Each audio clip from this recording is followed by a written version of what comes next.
Hey friends, it's February now of 2023. Have you gotten your financial situation in order? Are you prepared to submit your taxes for 2022?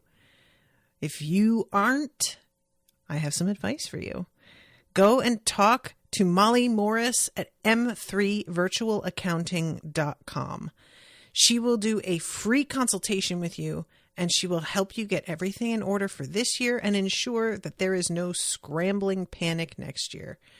m3virtualaccounting.com. Do yourself a favor. Set up a consult today. This is an Unspoiled Network podcast. This is Some Spoiled, A Song of Ice and Fire 2, the co-host switcheroo, the rereading, etc., etc. This is also chapters 64 and 65 2, but really 66 and 67. 64 and 65 were Jon and Arya. 66 and 67 are Tyrion and Jaime. And I'm so sorry, but a bitch fucked up. In these chapters, Tyrion is on trial, and Jaime is trying to figure out how to handle this shitty douchebag Kingsguard that he has been stuck with. Welcome to Unspoiled.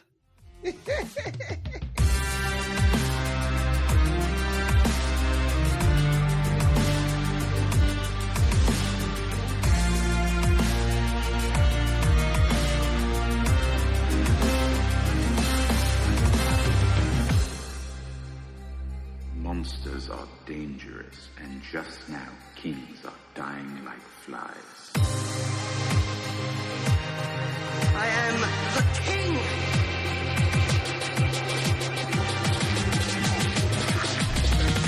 Fuck the king. Welcome to the show, everyone. I am Natasha. I'm Rashawn. You are right, though. Jaime is like working a late shift at Starbucks. Like, this is who I have to work with. Oh, like, God. This is Everybody that team. he could, like, the only person who's any good is Balin Swan. And it's fucking hilarious because Balin Swan is like, the thing he does that gets Jaime the most on his side is being like, don't worry, man, I'm not going to fuck up the way that you fucked up. And I was just like, weird approach, but it worked. So good for you, buddy, I guess. Oh, God. That is really good. That's so funny. So let's you go ahead and just recap the last two chapters really quickly. Jon and Arya. Yeah, let the people know what we talked about. Yeah, so everybody, very sorry. What had happened was that our Zencastr, which we've been using to record, we got started recording and we did about a minute and a half. And then all of a sudden, Rashawn couldn't hear me anymore. It was this really weird error. I could hear her fine and it was recording both of us still, but she simply could not hear me. And every now and then we'll have this problem. It doesn't usually happen that early. And I went ahead and I started a new session.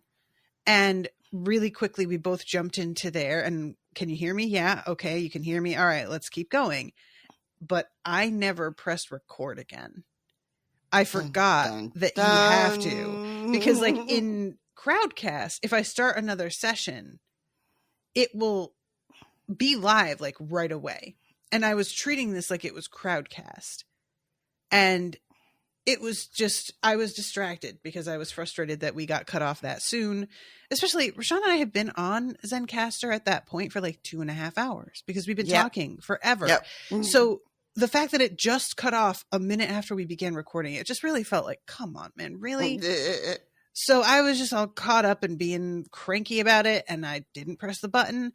And we recorded for at least 2 hours. Mm-hmm. And then I went to close it out and I saw, and it was like the worst. Now, thankfully, the Jon and Arya chapters are not absolutely crucial chapters, but they have their things that are important that we should touch on.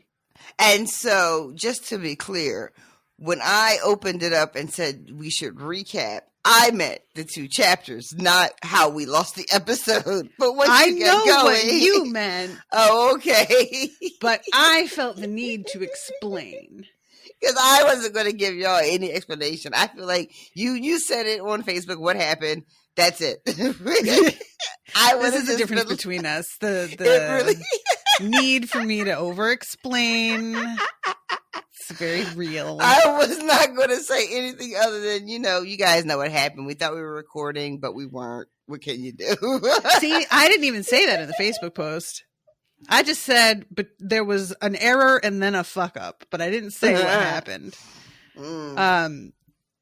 But yeah, so the things that we really want to talk about, there's another battle with the wildlings in John's chapter.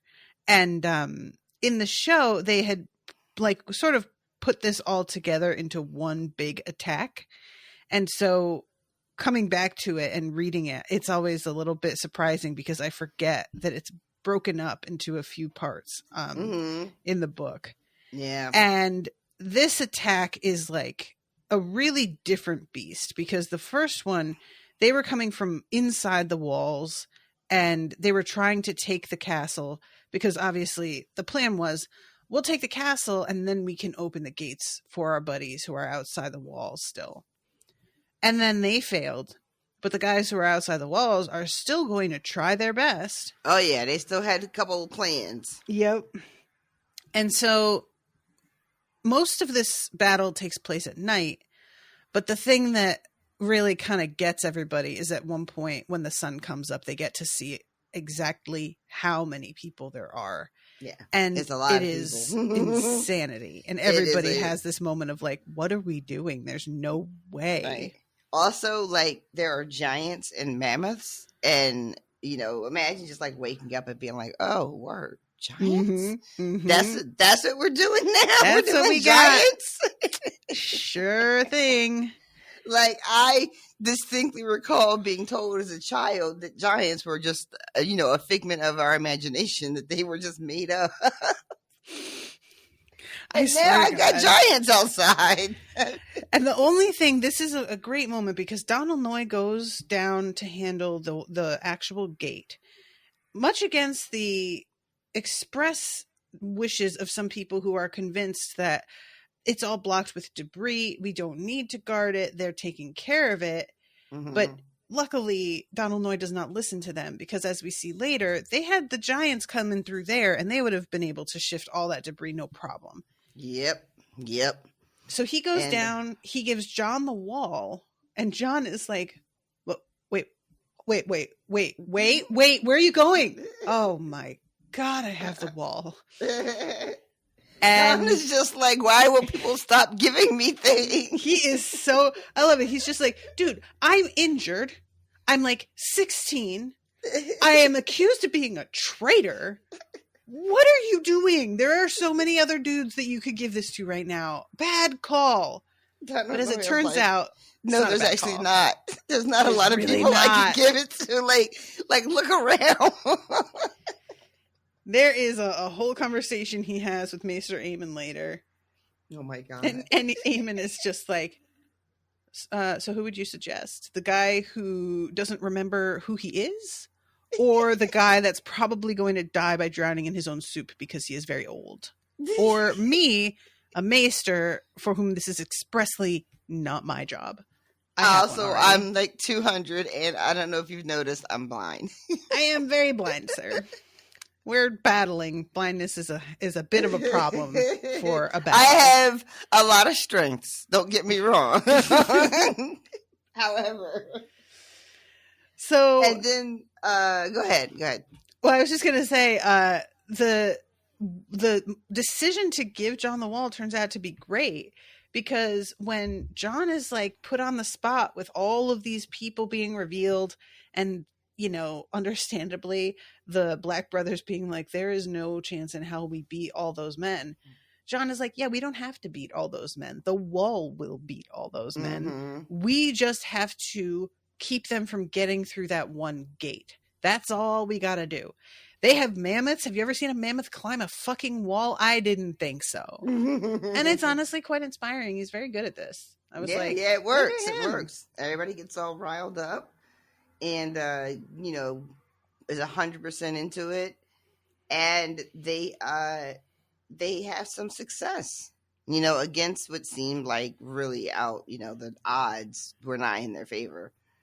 But John's right. The wall does protect itself, and we get a victory that ends up costing us so much when we go down to the tunnel to check out the situation with the gate, because we lost one Donald Noy. This and made everybody me so sad. Pour a little something out for the brothers that aren't here with us anymore. Yeah. Donald Noy was just such a gem. And he dies like impaled, but also cutting the head off of a giant. So he killed a goddamn fucking giant, right? Like, if you're gonna go out as a boss, you're gonna Reminder, the man had one arm, by the way. Oh my god, that's right. Like, this is fucking insanity. Like, he needs a song written about him for sure. But it's a really awful scene. Like, the carnage here is such that I think Pip is with him and Pip throws up. Mm-hmm. And he's like, I'm really glad Maester Aemon is blind so he doesn't have to see this. Yeah. It's bad. Yeah. And Maester knows. He's just like, they're all dead, aren't they? It's like he doesn't have to be able to say, he knows. Yep. I'm sure there was quite a smell as well. And then Arya's chapter is very sad. She is just, our girl is just having a hard time, y'all. Yep. And she has this dream, like this wolf dream, where she, or Nymeria, just discovers Kat's body, excuse me, and pulls her up out of the river onto shore. Yeah. And this is a dream that she's had while she's awake, being kind of low-key in denial and like sort of harassing the Hound about, what if my mother is still alive and has just been taken hostage? Maybe we should rescue her, and and just having denial around her mother's death. And then she has this dream, and she wakes up the next day, and the Hound wants to talk to her about her mother, and she's just like, "Don't bother, she's dead. I know, I saw it." And they also hang out at this village for a little while. Arya traumatizes this little villager girl for really no good reason. Just rips the insides of her doll out. And she's just like, now he looks like a soldier. It's a rough thing because this girl is the same age as Arya, but Arya is like, no, she's not. She's definitely not. This isn't real. It sounds fake. I also want to mention too, with the wolf dream, you had brought up Lady Stoneheart and the rumors that you had heard about who she is and what the deal is. And your thought was, if she dragged the body to shore, this is the beginning of that. That's what I would think, yeah. And then we had a conversation about, because in the wolf dream, she mentions some colors, I forget what she calls them, but I read it to mean she's talking about either banners that some men are flying, or cloaks or capes or whatever. Mm-hmm. And wondering who that could belong to, and thinking most likely it's going to be, what is it, the Brothers Without Banners, Thoros, the Brotherhood and Without Banners, yeah, and all them, which would track, because I know that not everybody who dies stays dead up in them parts. True. So if she's going to come back, if Lady Stoneheart is what I read and heard about on the interwebs 10 years ago, and she's brought back to life, that seems like the group that would do it. Makes sense. And just what else? The Hound is thinking about taking Arya to the Vale, or no, to the Eyrie. Is the Eyrie and the Vale the same place? The Vale is the area, and the Eyrie is the castle itself. Gotcha. Okay. Big thing. So that's his new get rich scheme, because you said that last night, and it's been stuck in my head ever since last night. these villagers are just like, yeah, you're not going to want to go up into those mountains because some asshole gave all the mountain clans fucking real armor, steel and swords and axes, and now you can't tell those motherfuckers nothing. And this killed me so bad. Fucking Tyrion. Tyrion, what are you doing, Tyrion? I would love for done, you know, as much as I'm sure he'd be like, "Oops, my bad." There's also a part of him that would probably be pretty gleeful because this is obviously going to be giving Lady Aaron a big fucking issue. 100%, he would be giggling his ass off at this turn of events. That they are just like causing a headache for her whole area. Probably he would wish that they would just march right up to the fucking castle doors, right? Something too that I hadn't really mentioned last time, but that I do feel bears a mention is that, you know, we talk a lot about how the overall, I don't want to say theme, but it is one of the through lines for all of these books, is the rich play their little fucking games and the little people are the ones who always pay all the price for it. And the rich people are never, they don't have to deal with consequences almost ever. And as much as we like Tyrion, he did this to spite Lysa, but the people paying for it are the ones on the ground who are being tormented and targeted because Lysa's safe up in her old castle, her literal ivory tower, really. So I like Tyrion, but also, man, what the fuck? Yeah, I like that it is the consequences of an action that happened a bit ago at this point, right? That no one was thinking about, like long term. You know, how we do things in the moment that serve us or our needs, and we just could give a fuck about any fallout from that action. Yep. You know, and that's exactly what has happened here. Now, I guess some people could argue, like, the mountain clans, you know, deserve to be able to protect themselves and fend for themselves and, you know, have better odds when they go into battle. And that's, you know, okay, that's an argument, but I think that the idea of people having a plan to further their own agenda without any consideration of how it could impact everyone else, and then, you know, a book or two later, almost as an aside, we get told, oh yeah, this is what these mountain clans have been up to. BT dubs. And then you're just like, oh shit, look how that worked out. Exactly. Yeah, it's like, yeah, maybe they do deserve that, but like that's not why he did it. And it's like, you know, the overall consequence isn't that they're defending themselves. Now it's they're out here wreaking havoc and taking things and killing people and raping people. And I mean, if this is just like, I mean, I think you call out the United States, but really it's like all of them. It's all the big countries, you know, the ones I'm talking about have had like this happen. Literally this happened. Like fucking us in fucking Afghanistan. Oh my God. In like the late 70s, the early 80s, like literally arming all the people that then came back to fucking, you know what I mean? Like, it's so embarrassing to know, like, fucking Afghanistan. And then there's like the whole thing with the banana plantations and everything that we went and we just did. We're like, we don't want to pay $1.50 per banana. I think we should just destabilize an entire government. How about we do that? Because we don't want to add to our banana budget and our weekly grocery run. It's fucking crazy. Like, it's the pettiest bullshit reasons. And we're just like, what if we just let thousands of people die? And like, did we kill them? Technically no. Not. Yeah, you did. Shut the fuck up. It's the fucking conversation that Tyrion has with Oberyn in a couple pages where he's just like, he wants the hand that actually did the murder, but he wants the mouth that like okayed it as well, you know? Yep. He wants both. He's demanding satisfaction for both of those things. And that's what we do. Like, you know, our whole country is just Tywin. Yep. Like, did I actually physically put my hands around her neck and strangle her? No. You can't prove I gave that order. Point to it. Point to the email. Point to that form I signed, which got put in a shredder 30 seconds after you read it.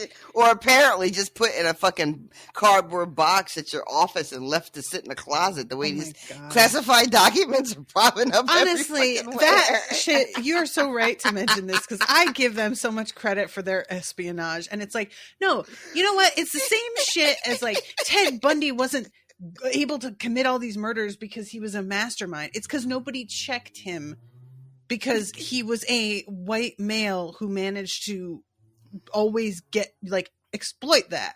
And so are our people covering their tracks with cunning? No, they're not. They just know absolutely nobody is going to do anything. So who fucking cares? I hate it here. Welcome to the show. Welcome to the show. Girl, have you heard about this balloon? I saw something today about how boomers are angry at a balloon, and I didn't know what was going on, and I didn't look into it. What's happening with the balloon? I just heard about it. So hard, you guys. I just heard about it last night on the news because I have been really checked out of practically everything. And I had seen one or two balloon memes, but they just meant nothing to me. I had no idea what was going on. So there's like a giant surveillance balloon from China that's over U.S. airspace somewhere. I don't know exactly where it is.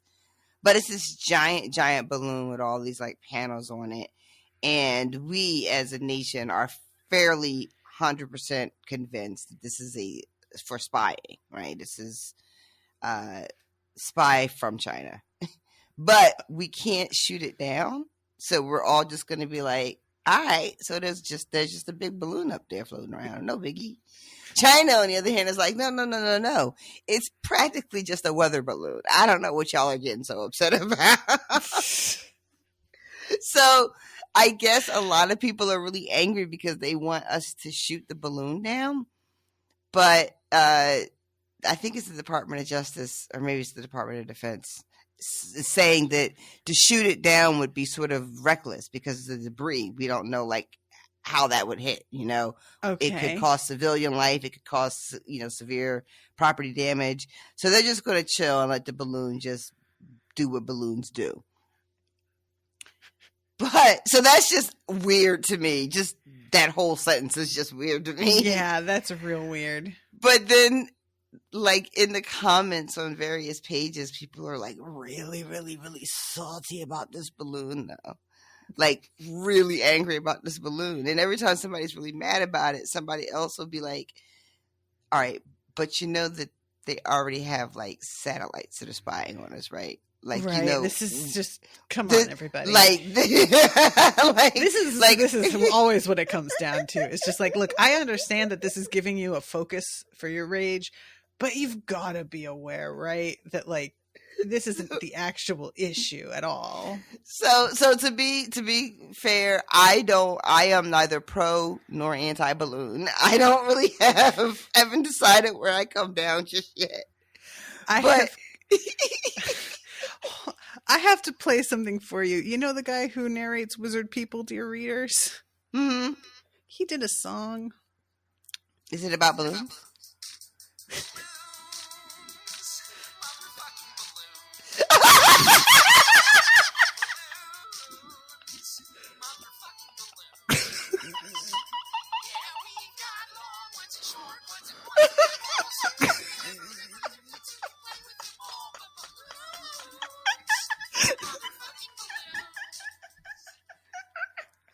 Well, there you have it. And Finn. That is my official stance on the balloon controversy of 2023.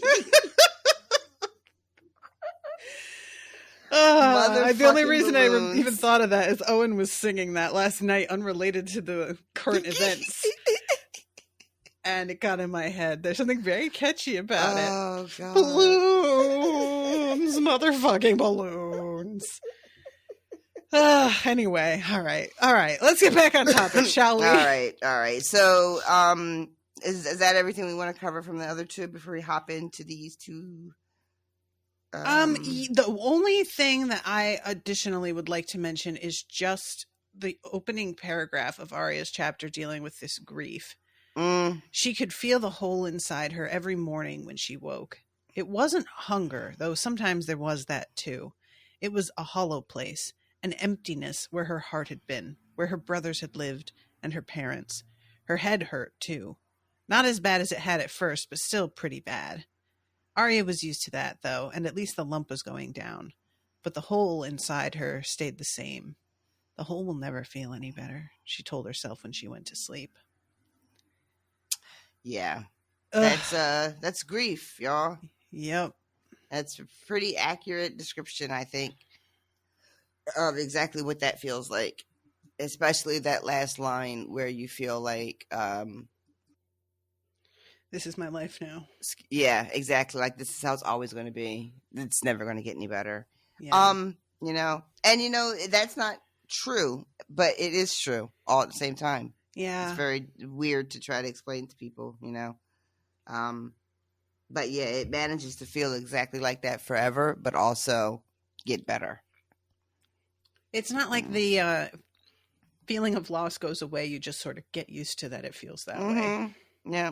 It's like that sculpture that makes the rounds where it's like it just has a giant hole. It's like a silhouette of a suggestive silhouette of somebody wrapping their arms around someone else, but there's just a giant hole in the middle, and it's just like the hole in your heart. You just kind of grow around it, I The don't hole think I've doesn't. seen that.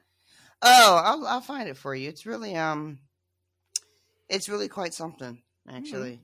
I'll look for it and send it to you. It's worth the look. All right, so Tyrion, not having a good day. Not having a good couple of days. Oh, this is rough. This is the kind of thing that it's just so well done because there are books I have read and shows I have seen where the things that get brought up later when a person is falsely accused are so damning, but the circumstances that they were done in felt kind of contrived at the time. And you were kind of like, why did he react like that and say that? And then when you find out how it's used against them, you're like, oh, they just needed somebody to hear him say it so that they could repeat it here. And it feels really like kind of cheap. But in this case, everybody who is saying things Tyrion has said, in my opinion, he was underreacting a lot of the time and should have done and said worse. And it's a very good thing that he didn't, except that it probably doesn't matter. He may as well have just fucking gone for it based on how this seems to be turning out. This story, I have forgotten how much this storyline bothered me.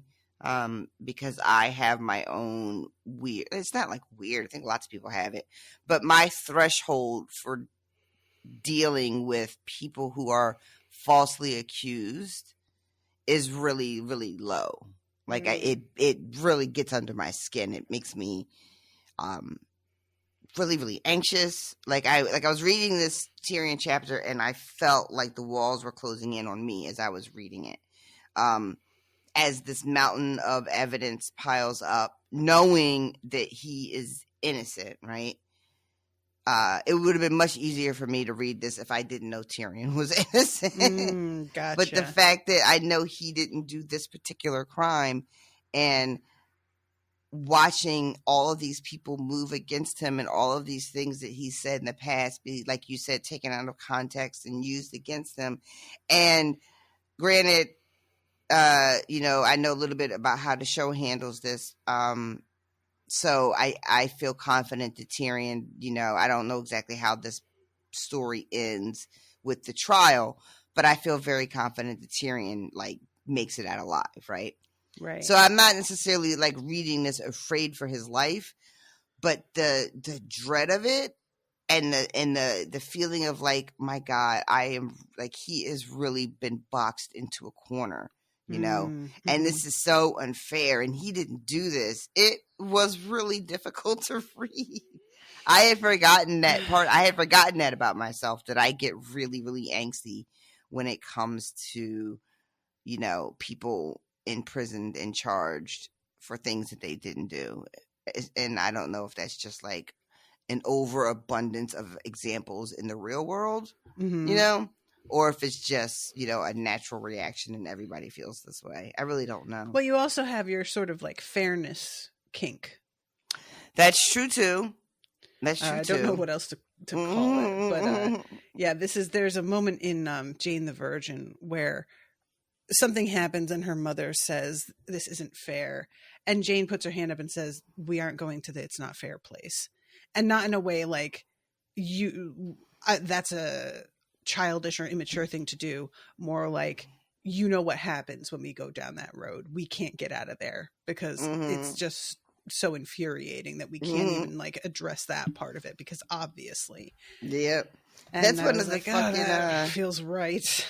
When you do CBT, that's one of the things, one of the pitfalls that you got to look, the fairness fallacy. Mm-hmm. You have to be mindful of it. It is like considered disordered thinking.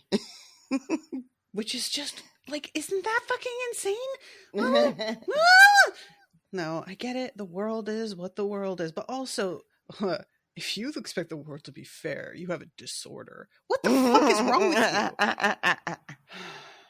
you? Anyway. So Tyrion wants to know if he's going to be able to do a trial by combat, because this has worked for him once before.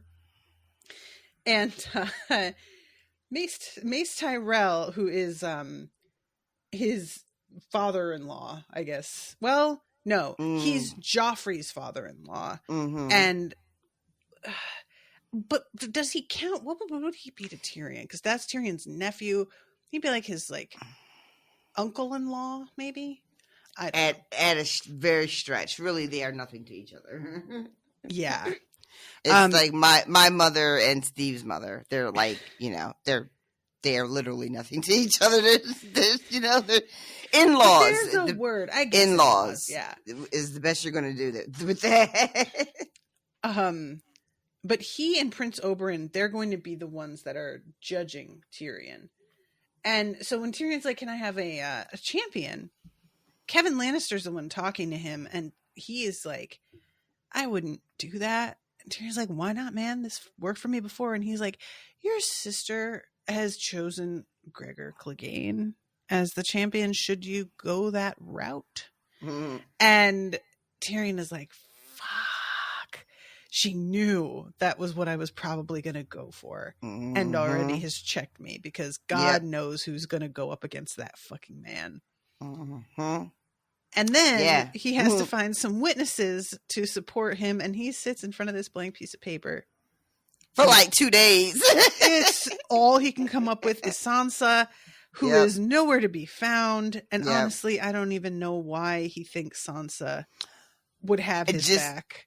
There's a moment where he thinks that he's going to be able to go out and drum up his own witnesses, and his uncle has to be like, you are accused of killing the fucking king and also your nephew. That's 2 crimes for the price of 1. Right? What makes you think you are leaving this fucking cell? You're not going nowhere. Really think you're traipsing around the city alone, like just interviewing random people? That's not how this works, son. I mean, the fact that Tyrion's over here just in this cozy tower cell is surprising to begin with. So there's a whole thing where he needs Pod first, and so they get Pod to come, and then he sends Pod out for Bronn, and eventually he does show up with Bronn, and that shit is disappointing and does not go the way anybody wanted it to go. Bronn is he's not doing this. Not when he has got a wife on the way, because it turns out he's about to fucking marry Lollies, yeah. And Tyrion is acting all like, I can't believe you would do such a thing. She's slow and she's already pregnant. And Bronn is like, who do you think you're talking to? Have we not met? Hi, my name is Bronn. That's really the thing, is just, sir, you like when Bronn says to Tyrion, "So you got somebody else you can have me marry then?" Tyrion can't think of anybody who would lower themselves. And I'm like, yes, Tyrion, how about that? That's how about his that? point. Yep. And then Tyrion tries to talk him out of it, or not like talk him out of it, but downplay the strategy that because Bronn is like, she comes with a name and some, some money, and she's going to inherit whatever this place is, Stokeworth or whatever. And Tyrion is like, wait, no, she's not. She's not even the heir. She has an older sister who's married.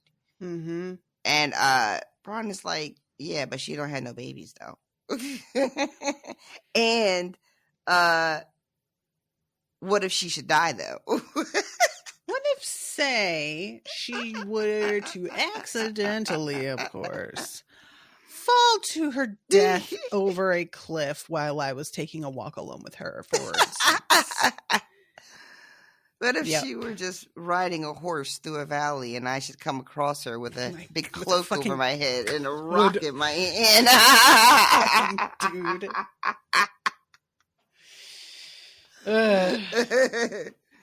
So this ends up like not being anything. He can't bribe Bronn into this because Bronn is like,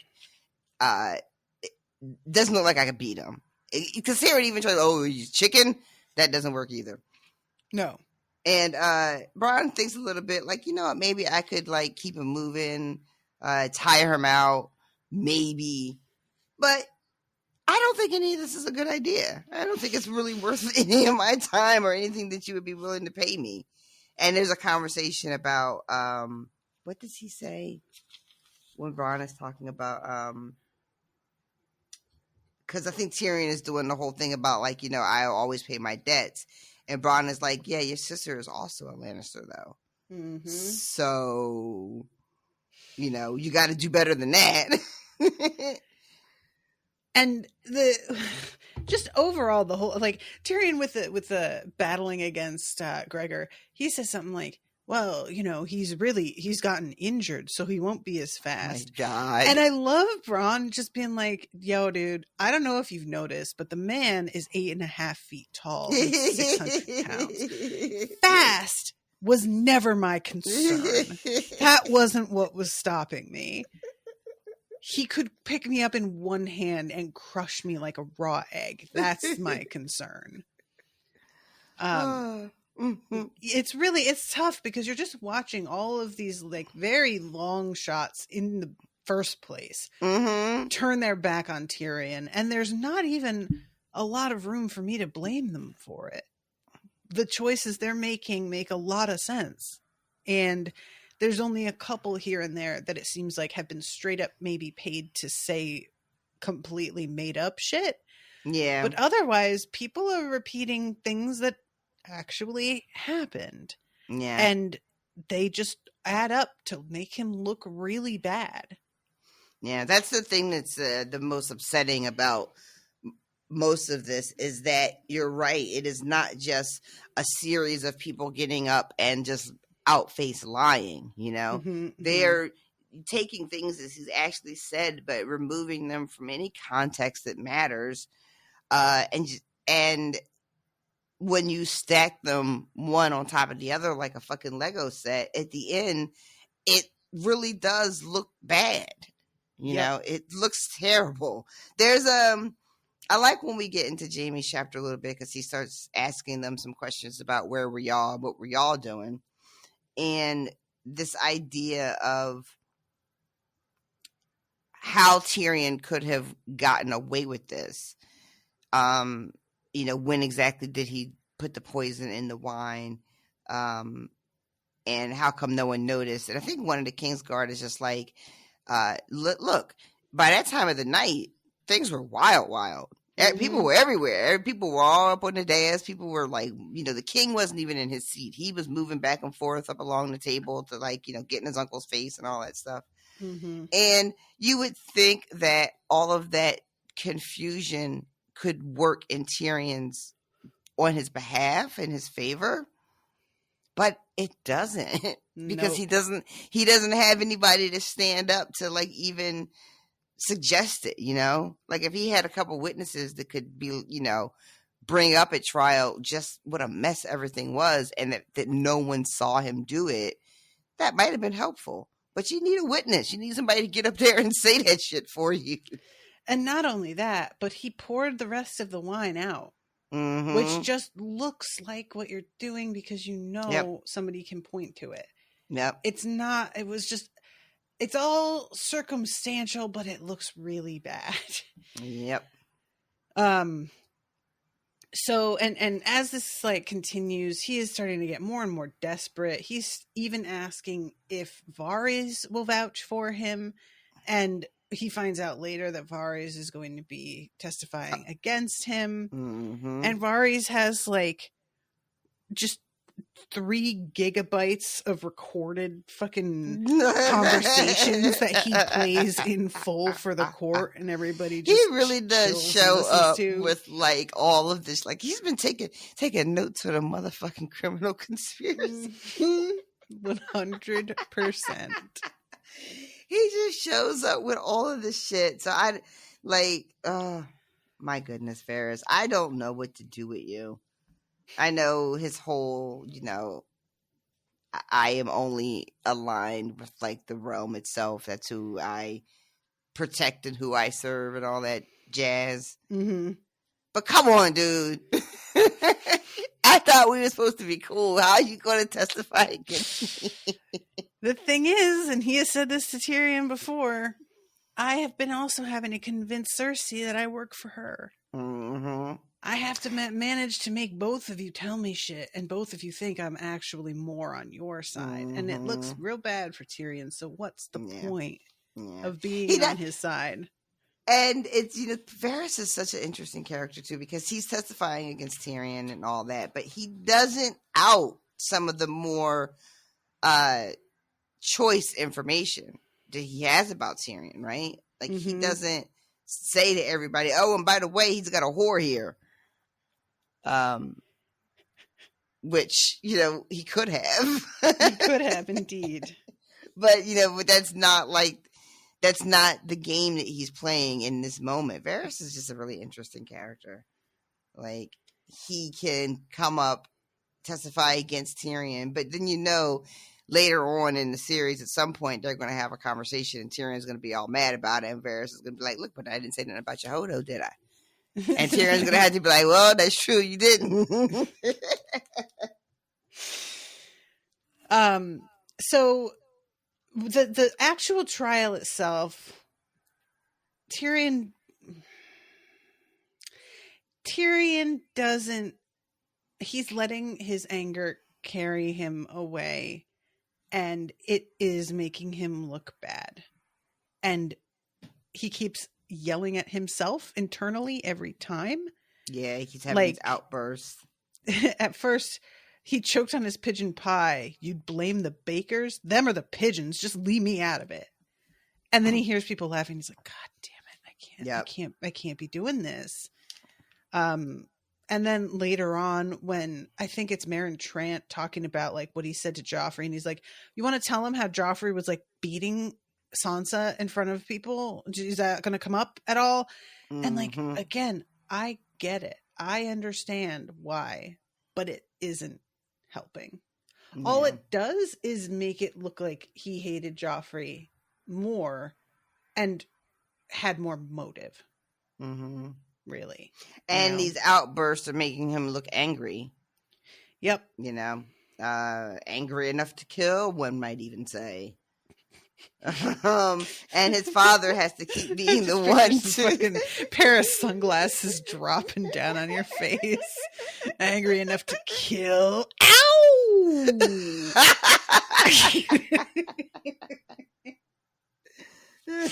I'm sorry. So his father has to keep reprimanding him and warning him, like, we're not going to have another outburst like that. But that's not true. We have 2 more outbursts just like that. And at one point, Cersei is trying to like talk Tywin into chaining both his arms and ankle. Mm-hmm. And she's like, look at him, father. He can't be trusted. Look how dangerous he is. Ma'am. Oh, shit. His lies angered me. His truths, you mean, said Cersei. And what kills me is like, as much as Cersei might be paying people to say lies, she does fucking think Tyrion did this. Yeah. Like she's fully convinced. She's fully convinced that he did this. And she's convinced. I mean, well, she's convinced because she's convinced that her brother is a monster and is capable of doing this and much, much worse. Which is a really, sad when you just say it out like that. That's just how little she thinks of her brother. Like, she really does think that he is a monster, not that he would kill out of cunning or out of ambition or, strategy, but that he would kill because he's cruel and he's monstrous. Yep. And that is just the really low fucking estimation to have of your sibling. So it's just a parade of people coming to testify. Mm-hmm. And we go a day or two. And then I think he gets a visitor. Is this when he comes to see him? Oberyn? Yeah. Well, don't forget, I do want to mention Grand Maester Pycelle. Specifically, because they're asking him to name all of these poisons that Tyrion took after he tossed him in the black cells. Mm-hmm, and when Tyrion's like, so are any of the poisons you name the type that could cause him to choke to death?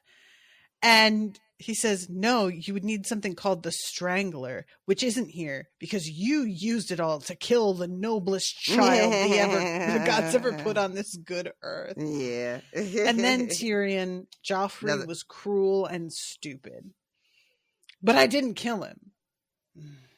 Yeah. Yeah. Too late. Yeah. Too late. But yeah, I'm sure it feels really good to Pycelle to get him back a little bit. Tyrion is thinking to himself at one point, when did I have time to make so many fucking enemies? Good God. Which, we've all been there. We've all been like, word? God damn, these people really don't like me, do they? So, yeah. First, before Oberyn comes, Kevin Lannister talks to him and tries to tell him that he should confess, because then he'll just be sent to the wall, and that's the best possible option, either if he's guilty or not, which I thought was an interesting point. He's like, look, if you did kill Joffrey, that's better than you deserve. If you didn't kill Joffrey, somebody really wants it to look like you did, and it is not safe for you to stay here. So that's probably a better place for you anyway. And I was like, that's not a bad point, actually. I was kind of mad at the fact that made so much sense. Yeah. I like that he asked him too. Tyrion asked his uncle right to his face, like, you've always been fair. Why do you think I did this? Mm-hmm. Like, what was it, And then Sir Kevin starts thinking like, well, why did you steal the poisons if you weren't going to use them? And Lady Merryweather saw, and Tyrion just interrupts him, she didn't see anything. How? And that's the question. How do I prove that I didn't do anything at all that any of these people said I did while I'm stuck up here? And then that's when his uncle was just like, yeah, maybe you should just confess because, you are really, there's no way out. Yeah. You've been put in an impossible position. There's no real good way out. I still don't really love the idea is a thing in this universe where going to the wall is like an out, Why is that? I think I don't like it because it seems like, let me try to see if I can explain this. I guess I don't like it because if you're innocent and you think, I guess it's the basis like copping a plea, right? When you admit to a crime you didn't do in hopes of getting a lesser sentence, right? Which I don't like that either in real life. So really for me, it just fits that I don't like the idea of the wall either. I just don't like it. I don't like the idea that you can be innocent of something and the only way to save your life is to admit guilt. Yeah. I just think it's such an impossible position to have to put somebody in, and it just really makes my skin crawl. So when people are convicted and sent to the wall, then I'm like, all right. But if it's one of those, I didn't do the thing, but I'm going to say I did it to keep my head on my shoulders, then I'm just like, oh man, dude, that's not right though. Yeah. That's not fair. Yeah. See, we're back to fairness. Fairness. So, yeah, I appreciate Kevin Lannister and his honesty with him here. And he also has a kind of impassioned moment about Tywin. And we learn some things about Tywin's situation growing up. And he says, Tywin seems a hard man to you, I know, but he is no harder than he's had to be. Our own father was gentle and amiable, but so weak his bannermen mocked him in their cups. Some saw fit to defy him openly. Other lords borrowed our gold and never troubled to repay it. At court, they japed of toothless lions. Even his mistress stole from him. A woman scarcely one step above a whore, and she helped herself to my mother's jewels. It fell to Tywin to restore House Lannister to its proper place, just as it fell to him to rule this realm when he was no more than 20. He bore that heavy burden for 20 years, and all it earned him was a mad king's envy. Instead of the honor he deserved, he was made to suffer slights beyond count. Yet he gave the 7 kingdoms peace, plenty, and justice. He is a just man. You would be wise to trust him. And Tyrion is like, yo, okay, I didn't know you felt this way about him. It is kind of like, Kevin Lannister isn't even in the show. He's not like anything. Not in this capacity. No, he makes like 1 or 2 appearances, alongside Tywin, but this moment, I did appreciate Tyrion sort of being brought up short and not really knowing how to respond to it. Yeah, I appreciate this perspective on Tywin, right? Mm-hmm. This backstory, this sort of showing him in a more sympathetic light. Like, there are many reasons why he is the man that we know now, mm-hmm. And basically we're told his whole backstory is somebody had to step up. It ended up being Tywin because their father just was worthless in that regard, which I think is really interesting. Everything about the father being like he's weak and his whore stole from him and they make jokes about him and everything. But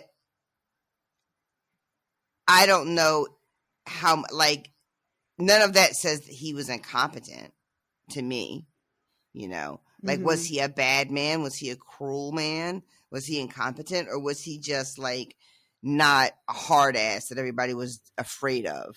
So I really don't know what to make of their father. But, so Tywin grows up feeling ashamed of his father is what I read.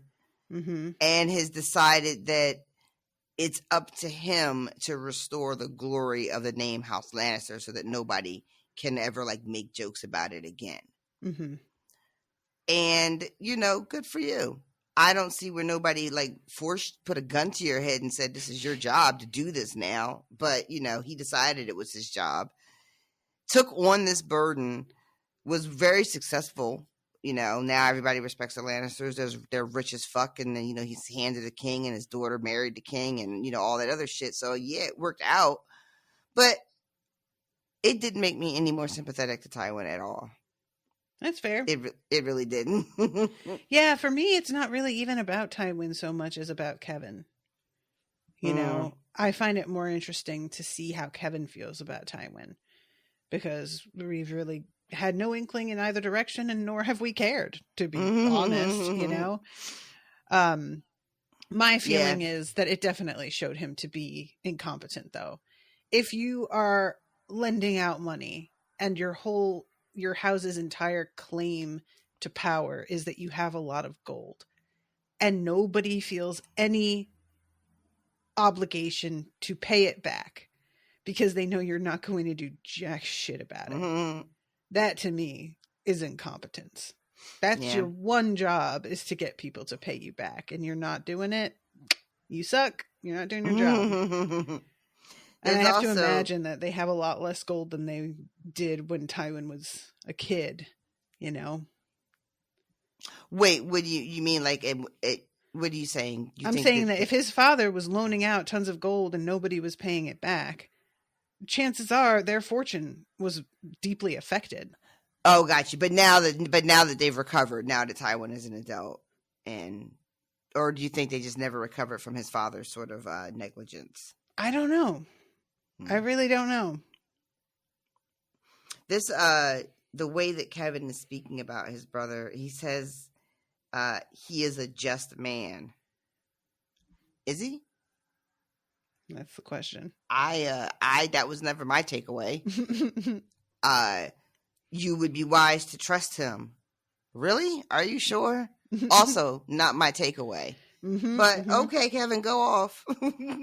Sounds like you just like idolize your big brother because he was like the man and did all the manly things. And wow, look at my big brother go. He's the best in the land.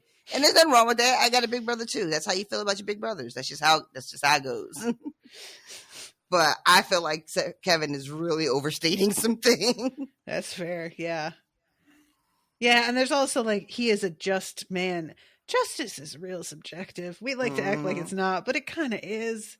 Like, I first read that as he is just a man. And I was like, yeah, that's a good thing to remind Tyrion of. And then I was like, oh, wait, no, that's not what he's saying at all. Because I was thinking like, oh, he is just a man because he is built up to such monstrous proportions in everybody's imagination, including Tyrion's, that, their father is very imposing and intimidating. And his uncle being like, hey, look, he's just a man. I was like, oh, yeah. But it turns out that's not at all what he was saying. Nope. Just a man. Says you. So then we have the last thing before Oberyn comes to see Tyrion is there's another bit of trial. And then Cersei saying, I have one final witness to bring before you tomorrow. As you wish, Lord Tywin said. Oh, good, thought Tyrion savagely. After this farce of a trial, execution will almost come as a relief. And then comes Oberyn. Yep. So I remember, so basically he is here because he is going to offer to be Tyrion's champion. Well, that's not why he's here, but that's what ends up happening. But he shows up because he's hoping Tyrion will tell him the truth of a thing. I think is the whole reason he's visiting, right? Yeah, I think so. He wants someone to come right out and tell him who was responsible. Not just like literally for the deaths, but like who did the command. He wants somebody to fucking say it out loud and confirm his suspicions. But before we get to that, there's some wine shade, which I was really surprised by. I forgot about that. And he calls it grape juice. Yeah, he red water. I'll have some of their grape juice. And there's talk of possibly a marriage between him and Cersei. And he is not interested in this. And it's really amusing knowing how Cersei reacted to the idea of being married to him, that she's over here being like, maybe I'll marry you. Oh, really? He is, I would literally rather a canopy of scorpions fall on me. I would rather that than be in bed with you ever. But he also does say that his girl is really into the idea of him marrying Cersei. I love that. Just the thought of her in our bed makes her wet, the randy wench.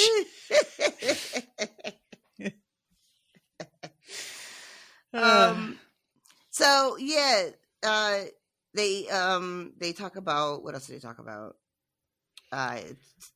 where is it at? I think Oberyn tells him this whole other story. There's the story about the scorpions. Yeah, with and then the story of the when the young dragon conquered Dorne, that whole history, which Tyrion is just like, yeah, I've read the books, I know the story. Like, why are you here? What is the point? Oh, and the bit about a succession, I think is important to mention. Do you mean secession? Is it secession or succession? Succession is the line of inheritance, like who gets power next. So that's secession is seceding. Like no, we're trying succession. to. Okay, he's talking about how Dornish law doesn't really prevent women from inheriting the crown, and so it's funny because actually, I guess he talks about both. Because I thought you were referring to the Dornish fighting back against the Tyrells, and that scorpion canopy man. His death lit a fire that soon swept across Dorne, undoing all the young dragon's victories in a fortnight. The kneeling men stood up, and we were free again. So he's talking about secession with Dorne and succession with what's her name, Myrcella. Mm-hmm. Okay. Oh, words. So he's saying that I think Oberyn is trying to say that. Well, he doesn't say it. Tyrion thinks it, that if they let Dornish law be the law of the land in Westeros, then Cersei would like that because she's always resented the fact that she's been excluded from power because she's a woman. Mm-hmm. And that if they had Dornish law, then Cersei could inherit Casterly Rock. But Tyrion is saying out loud, yeah, no, it's going to be Tommen. So I don't even know what you're talking about. Like, it's definitely going to be Tommen. Mm-hmm. So all these other little stories you're telling yourself, don't even bother with any of those. Yeah, this is an interesting conversation because, like, that combined with the talk of his father, your father, said Prince Oberyn, may not live forever. Mm-hmm. Something about the way he said it made the hairs on the back of Tyrion's neck bristle. And he says to Tyrion, I know that your father was the one who gave the command. And Tyrion says no. He spoke the lie without hesitation and never stopped to ask himself why he should. Mm-hmm. I really like that moment. Out here still defending his father. Even though this man is putting him... Why? Tyrion? What are you doing? But that kind of loyalty dies hard. That feeling of obligation to your family, even when they have done nothing to earn that shit. Yep.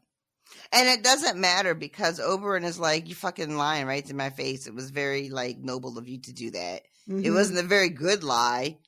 But I really appreciate that you had to do it, right? Like, I get it. Yeah, he's going to be his champion because it's just his opportunity to finally have some justice in his mind. Mm-hmm. That doesn't work out. From what I recall from the show, there is not justice after all. It's a real bummer. Go that way in the book. That's true. It might not.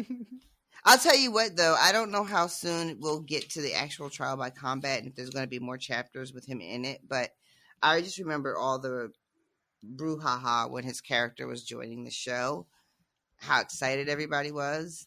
Mm-hmm. And we haven't really gotten that much of him.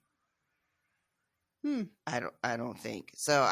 I'm thinking that maybe there's a little bit of time before we actually get to the combat so that we can spend more time with him, you know? Okay. Because people seem to have a real firm idea of what this character was and what they expected to see once he got on screen. And I'm curious, like, where all that's coming from. So we'll see. I think Pedro Pascal was so perfect. It was, if there's one thing Game of Thrones did well, it was casting. There was a rare misstep here and there, but mostly they really got the perfect people for roles. It was really impressive to me. Best I can tell, people love Pedro in literally everything he's ever done. That's true. I haven't seen him in a lot of stuff. I haven't watched the last couple of things that he's been in, but people seem to like. Isn't he in the thing everybody's talking about right now? The zombie thing, The Last of Us. Yeah, I believe so. And he was one of the Disney shows, right? One of the Star Wars. Oh, right. Yeah, he's the Mandalorian. I always forget that because the Mandalorian has a helmet that he rarely takes off. And but he was excellent in that. And then one more. I wish I had my phone. I might be confusing actors. Did you watch? I don't want to say it because everybody will be yelling at me. I don't want it on the recording. Something that he was in that is kind of silly, but that movie with Nicolas Cage, The Unbearable Weight of Massive Talent. Have you heard about this? I've heard of it, yeah, but I haven't seen it. I posted the other day about how I had watched Paddington 2, which was so great. It's so great. It's such a great movie.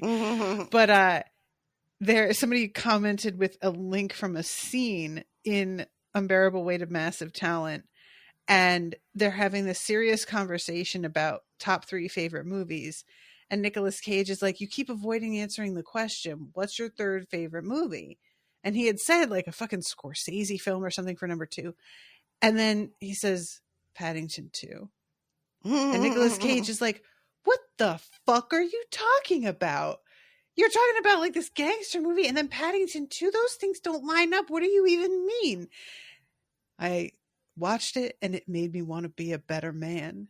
And then it cuts to the screen light playing over their faces as Nicolas Cage is like sobbing, crying.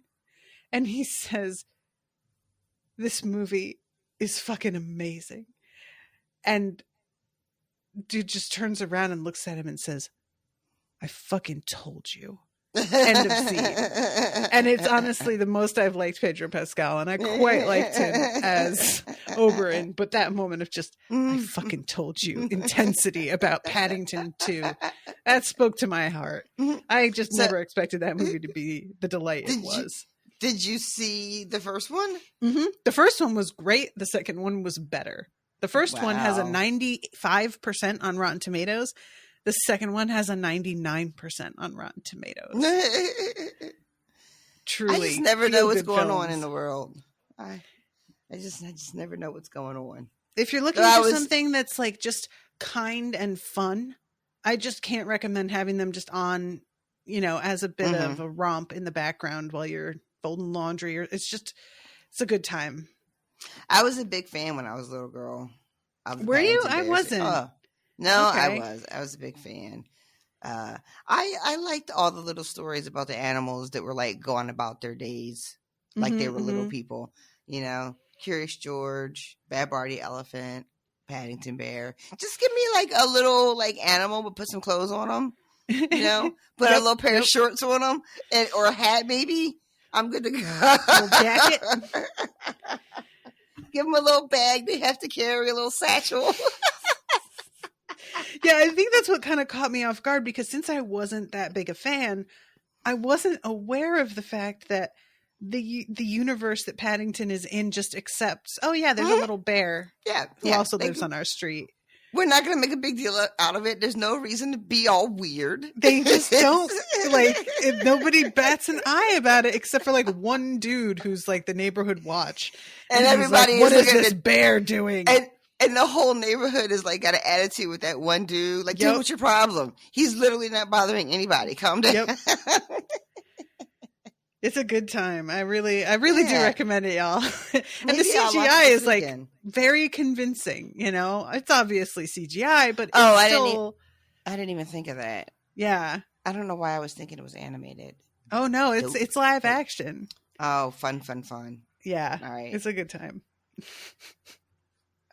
I'm sorry, I'm just thinking about a couple of different scenes, but I won't spoil you. All right. So let's get into. Well, we didn't really finish this. It wraps this chapter. with Oberyn being like, hey, I know I'm your judge, but I could maybe help you out. And Tyrion's like, what the fuck can you do?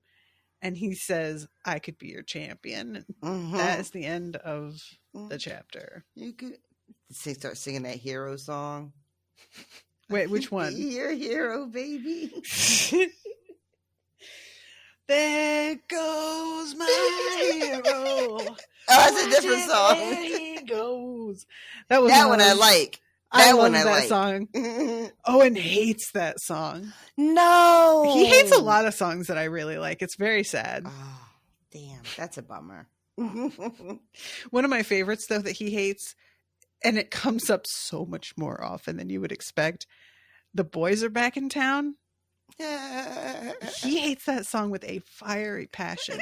And I never really noticed until he would groan every time it comes on. That shit's everywhere. It's in so many movies. It's in so many TV shows. We went to a fucking fast food place the other day. It was playing on the radio. I was just like, man, okay, I kind of get it now. Like, I don't have a problem with it, but if you don't like something and then you just start to hear it nonstop, it would turn the dislike to a real hatred. That's how Steve is with anything by Squeeze, and it just follows him around. Like, it's always playing in the supermarket. If we like borrow the car, we put on the radio station, it's always playing. For a while, he was doing this thing where he was just capturing it in the wild. Like he would be at work when he's still working at the bar, and it would come on like Sirius XMF or whatever the fuck it's called. He would take a picture of it on the display and post it.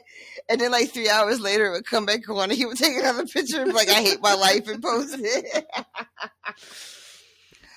All right. So let's get into Jaime in this big book of deeds and doers of deeds, etc., etc.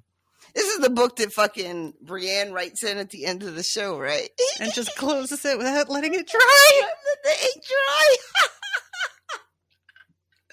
We were so mad about that. It was as if a million voices cried out and were silenced. The entire internet was like, everything was so terrible about the way the show ended, but that was like just too far. Like, we had an actual like Starbucks cup in one of the scenes, but that doesn't get mentioned nearly as often as Brienne failing to let the ink dry. Oh my god. Bunch of fucking nerds in here. Oh my god, I was so pissed. I remember still being so mad. I mean, just because, like, first of all, she's writing his fucking story after she was crying in her pajamas in the middle of the road. Ugh, it's just a bad look for my girl. It's just bad all the way around.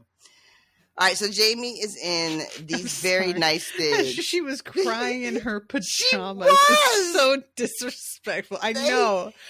Oh, God. Yep. Had her wailing in the middle of the street in the middle of the night as he ran off into the night on a horse.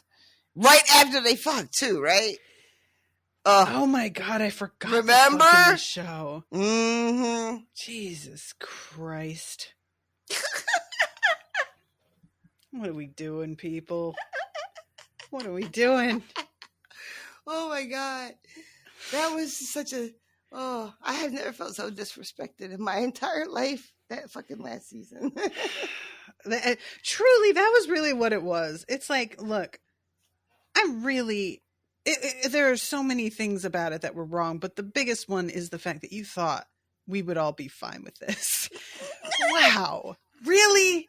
This is what you think of us? Okay. I mean, especially considering how, like, vocal and aggressive the fandom was about every aspect of the show. I guess that at some point they just figured they had to tune us the fuck out, you know, and they just legit like stopped listening to us. But then they would do weird things that seemed like it was totally because they were listening to us. So they would do like these weird fan service things, you know? Yep. So like I waffle back and forth. I don't know whether it's just that they were just like, that fandom is so fucking toxic. You can't ever make them happy. So fuck them. We're just going to ignore them. Or the complete opposite, where they were trying to like service everybody and it just ended up being like a mess. I don't know, but they just seem to have a real lack of understanding about who the fuck their own hands was. Like they didn't know us at all. And I'm not going to say us. I'm saying y'all. They didn't know y'all at all because I hadn't read the books. So. They had washed their hands of us. Is the thing. They were just like, well, we have other offers now, and I'm just like, and how did that go? Yeah, how did that go? It's almost like everybody realized you were a couple of fucking hacks. What happened to them? It didn't work out. It didn't. The offers that they made that were made to them never worked out. That's right. You hate to they're see not. it. That's. I keep forgetting that they're like not involved in the stuff like the fucking House of Dragon. They weren't anywhere near that. And this fucking is this Jon Snow show real? I don't know. Or is this an elaborate prank that I have fallen for? It's certainly not a prank. Do you remember they were talking about that like prequel show as well with the whites in the north? Do you remember that? And that wound up like not panning out? Vaguely. I'm just typing in Jon Snow show. Oh my God. So the first headline to come up, Game of Thrones Jon Snow actor reacts to Iron Throne inspired toilet. No, I guess that's not what I was asking. I guess that's the top hit. Then I guess that's your answer about the show. The first thing I'm getting is from Yahoo that's actually like relevant. Everything you need to know about the show. And it says they broke the news that they're working on it before the August 2022 premiere of House of the Dragon, and the show is in development. But that's as far as we've gotten here is like, the vaguest. Yeah. Probably won't make it to air. Okay. All right. Let's get into this. So, yeah. So we have Jaime in the very nice, though Spartan Lord Commander apartments at the top of the White Tower, I think it's called. This is so white. This is aggressively white. And she doesn't mean that in the usual way. Yeah, exactly right. Like for the first time, like the description of it, it's a lot of white, y'all.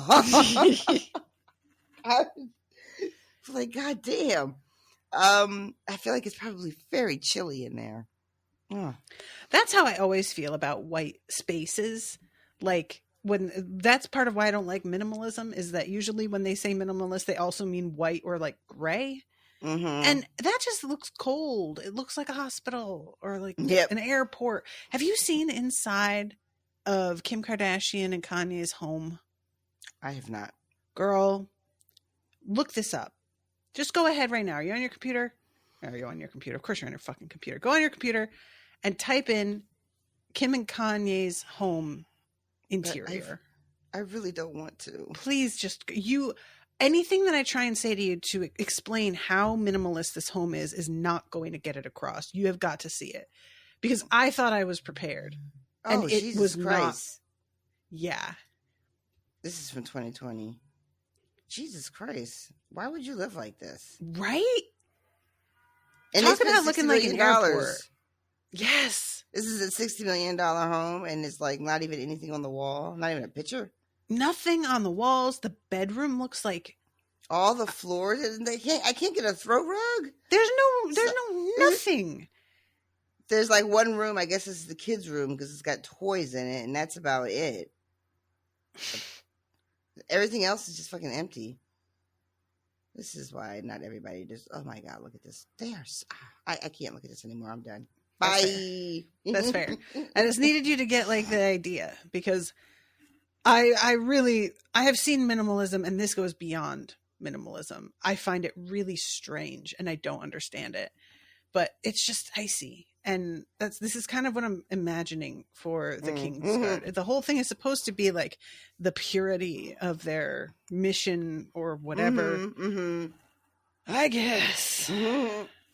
So he's got this book on his lap. The Book of the Brothers. It's called. Right. Most people just call it the White Book, but its official name is the Book of the Brothers, and it is a history of the Kingsguard. And each Lord Commander writes down their history for, I guess, themselves and also the people that serve under them. And Jaime has been a little isolated. He has not seen Cersei since that day at the, I keep wanting to call it the Sept. Is that right? Yeah, that's correct. Right. She has been making sure they are not alone together. Mm-hmm. Because she must be like, this motherfucker has lost all sense of what, how to behave properly. He's about to blow up the whole spot. I cannot be seen with him. Yep. Yeah, that does feel like the vibe, right? He's talking reckless, talking about telling the whole world about our love, and nah.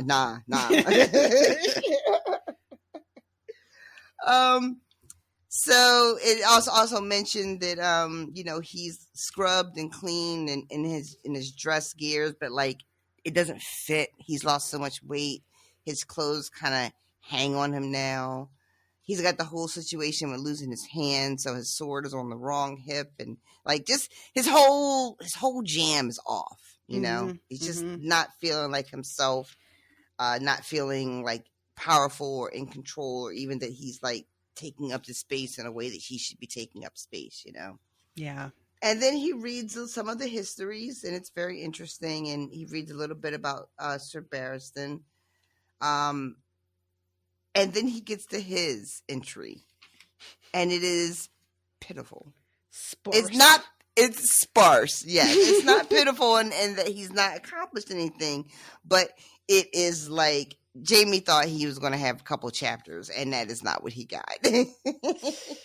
Yeah, it's really remarkable too. After Barristan's, what I like about this is it serves as a really nice bit of exposition, but it feels so natural in the moment. Right. This man was a fucking maniac. He did so much.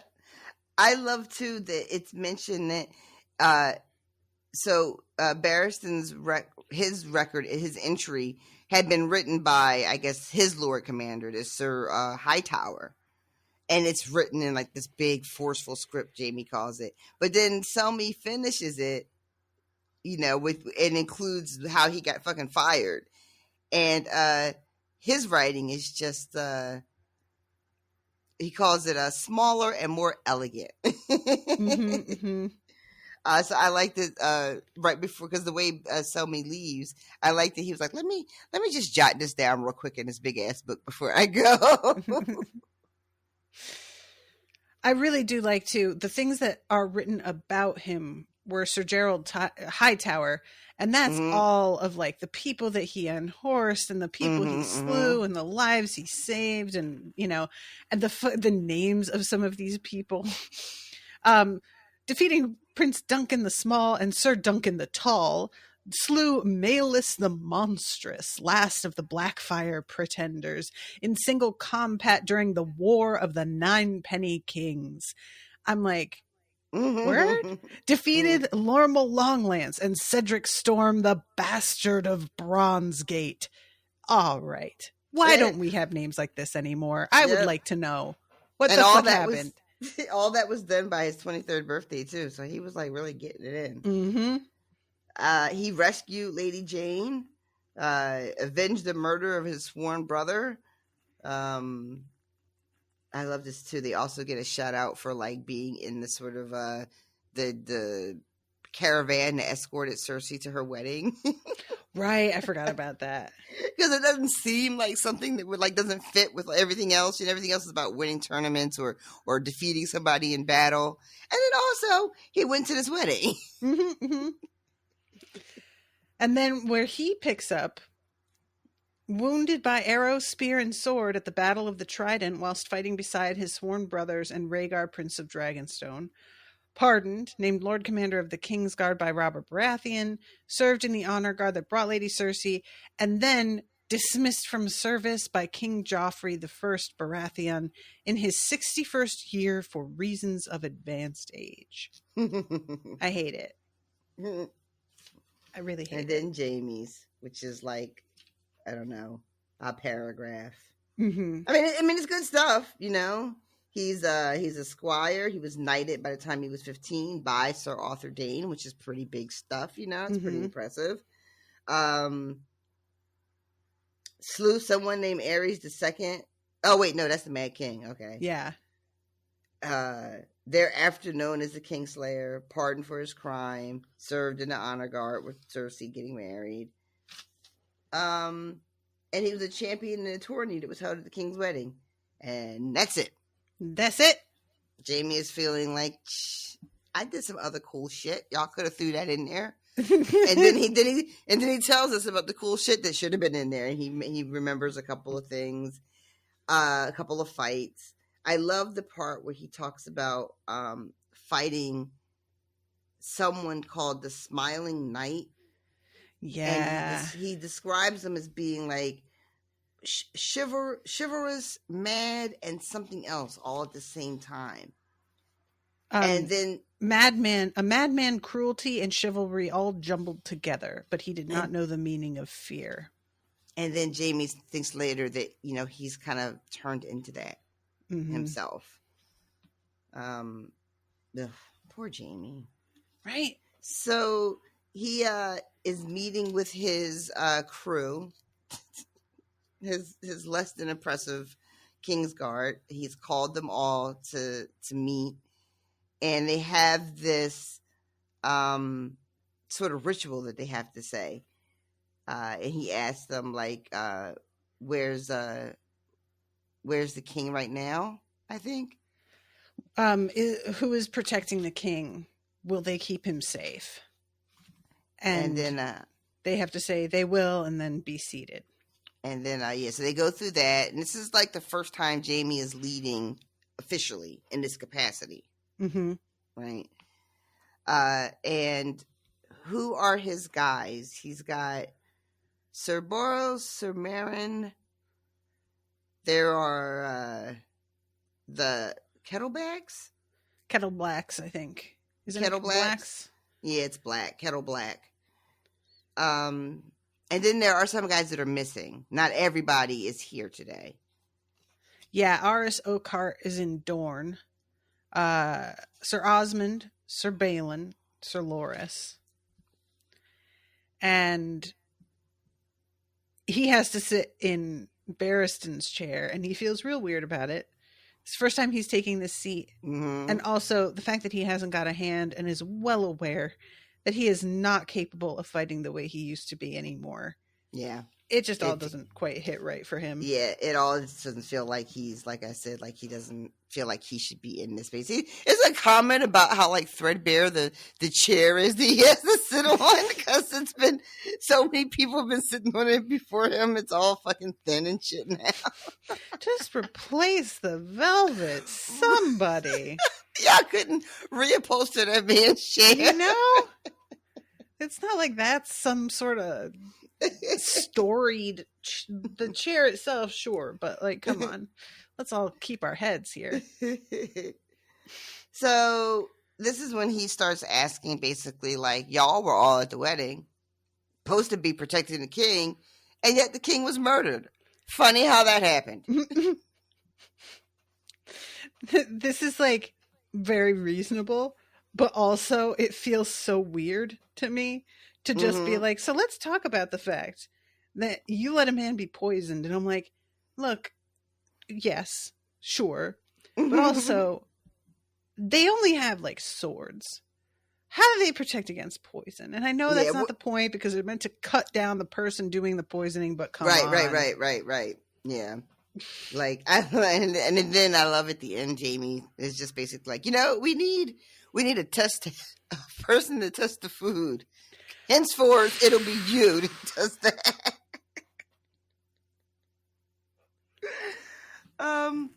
So he does ask everybody, you know, what did you see? And this is when they start telling him just about like everybody was everywhere. There were a bunch of people in the dais, you know, you couldn't really see anything. And at one point, somebody suggests that Pycelle is the one who poisoned Joffrey. And I laughed really hard. Because I was like, there you go.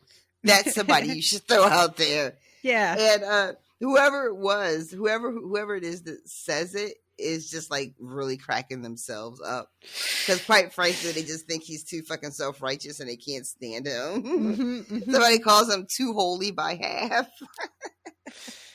He knew the wine was poisoned, said Sir Marin. Oh, they're talking about the imp here. Right, here it is. Master Pycelle.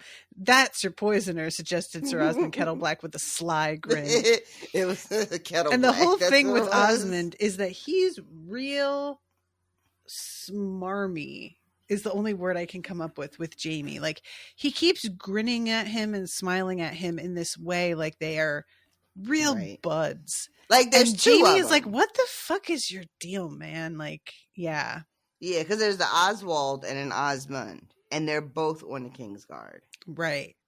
Ugh, this book never makes anything easy for me. I swear to fucking God. It's really true. Then they start talking about how Sansa might be the real poisoner because she probably was jealous of Marjorie and would have wanted Marjorie dead, and Marjorie was also drinking from the wine. But did she have a drink from the cup? I don't recall if she actually drank from it. She was certainly near enough to it that she could have dropped something in, I guess. I don't recall it ever being said that she had a drink either. Because I have been thinking to myself, well, they both drank it and only he died. So that should like shoot out the poison thing. It like the poison wine bit anyway. But then I was like, wait, did she actually have a drink? We see him with the chalice and making a big to-do of filling it a bunch. But I couldn't remember if we ever see them both take a sip together. So I guess she didn't. Or no one has just brought up the fact that she drank from it, but she's not dead. Yeah. Which doesn't make any sense to me. So she must not have. But they're talking about Sansa having run away and no one can find her and how that's just evidence of her guilt. Naturally. And, right. This is also the evidence of like Brienne's guilt later. It's like, well, they ran. And I'm always just like, guys, because they know you're going to think exactly what you fucking think. What are they? Come on. Shut up. Gets me so mad. So, let's see. Jaime ends up giving, this one guy. Who is this guy where Jaime is like, who are you? Where did you serve? Where did you come from? That's Sir Osmond Kettleblack. He cannot get over the poor quality of these people. Yes. He says, oh, here and there. And Jaime says, that's funny. I've been north and south and east and west, but I've never been to here nor there. Sir. He is... I love this, honestly. I really do. Like, this dude is trying to be cute and just sidestep the question. And Jaime is like, yeah, you know what we're not going to do is act like I'm just going to let this go. I asked you a fucking question. I'm your commander and you're going to goddamn answer me. And this guy is just so impudent. He really is. That's the word I'm thinking of, honestly. He has really got some insolence to him. When Jaime finally is like, all right, you can go, he just like grins and it says he left swaggering. Like, sir, what? Where's this fucking confidence? Like, God grant me, you know? But yeah, and he like this conversation is followed by his conversation with Sir Marin and talking to him about the fact that he beat Sansa. And Marin is like, well, we're supposed to obey the king. And he's like, yeah, well, you know what you're going to do is use some goddamn common sense next time. And the king currently is 8. And if he tells you to saddle his horse, that's what you obey. If he tells you to cut his horse in half, you come to me. And I was like, yes, thank you. Appreciate it. Common sense, one would hope. So he lets him go. And then Balin is left, Sir Balin Swan. And this is somebody that Jaime is like, finally, this is like a real dude now. Now we got somebody here. Yep. And they have a very pleasant, equally respectful kind of thing. And then Jaime says, okay, but I do have a question. I need to know, like, what's going on, because I heard your brother rode with Renly and then he rode with Stannis. Your father didn't call his bannerman. What's up with y'all? Y'all looking real like wishy-washy. What can I expect from you? And he swears that at first he doesn't like this line of questioning, and it's like, my brother would never attack King's Landing. He would never do it. But Jaime presses him, and he just says that, like, if that were to happen, you would have my sword. Like, I swear to you on it, and swears like fealty and all that jazz. And finally, Jaime lets him go, and lets him go with kind of I don't know. I wish the word. He lets him go with kind of like I kind of respect that, because he says the last thing he says is my lord, or my sword, or my honor, or my father's name, I swear I shall not do as you did. And Jaime just laughs. Yep. Yeah, I thought you were talking about the dig, because he says something like tell your brother to put a weather vane on his coat of arms. Basically, like, oh yeah, I see how it is. Whichever way the wind blows, that's whoever he's supporting. And I thought that was pretty good. That is actually very, very good. And then I think that leaves Loras. Did we talk about Sir Boros Blount being assigned food taster and the reaction that he has to that? No, just that Jaime told somebody they were going to have to be food taster, but we didn't talk about it. Because he gets real, like, the tone he takes with Jaime surprised me. He straight up is like, I'm not a food taster. You should be the food taster because you're a fucking cripple who is no good to us. And I was like, wow, you just said that shit right out. And Jaime doesn't even get as mad as I expected. He just calls his bluff and is like, do you want to fight about it? Knowing full well he will crush me if he says yes. But he's gambling on the fact that this guy is not going to say yes, which he does not. He just leaves. Yeah. He is banking on the fact. What does Jaime say? He has a really nice line about it. Like, they are afraid of the man I used to be. They fear the man I was. The man I am, they'd pity. Which is, just, I mean, true. Right? Yep. So the only thing Jaime really has going for him is his old reputation. As long as nobody tests that, he can kind of ride on it for a little while. But but yeah, there's this is also this guy that's being told, this Sir Boros. I don't remember exactly, but Jaime says to himself, or maybe out loud, he says, Cersei should have never stripped the man of his white cloak, but their father had only compounded the shame by restoring it. And is that when they lost Tommen on the road or something? Is that why he lost his cloak? I think yes, I think you're right. I was trying to remember as well, but you know what? let me go look at the notes that Austin sent, because I didn't even look at them this time because I was so caught up in having to apologize to everybody about what happened here. We get a big info dump on Sir Barristan. Oh my God. Austin, including that he killed the last known Blackfire, Malus the Monstrous, called that because he had a second head sprouting from his neck, a parasitic twin no bigger than a child's fist. Oh God. Excuse me? I'm sorry, why was that not in the text? What? Thank you for that, Austin, that out? I was not aware that was that. Wow. Okay. That does feel like quite a detail for them to just not put in the white book. I guess they're just going to assume everybody knows Malus. We don't have to talk about that. Right? That's unseemly.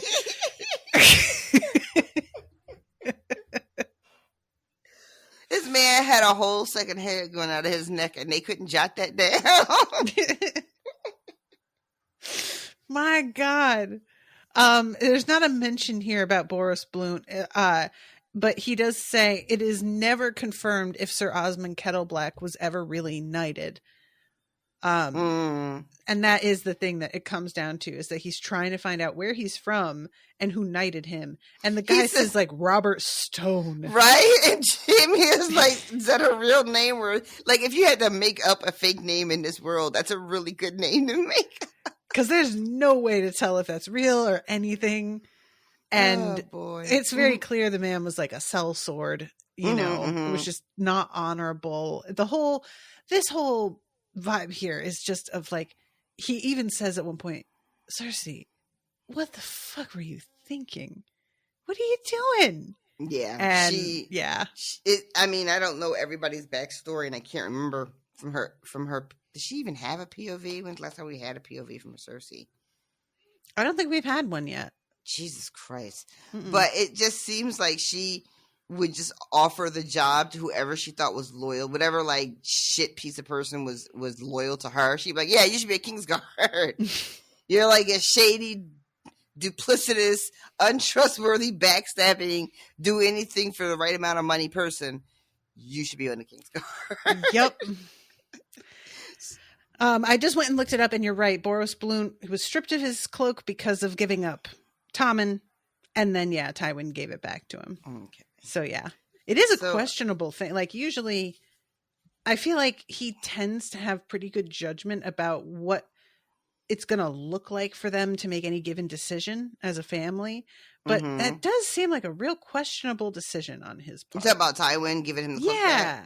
You know, like what's that about, sir? I feel like you usually are more cautious. Like I say that, but you know, he does employ Gregor Clegane is terrifying. You know, he's a bad man, but he's really scary and intimidating, and that has its own value. Right. I'm not really sure what he's getting at Boros Blount here. I don't know.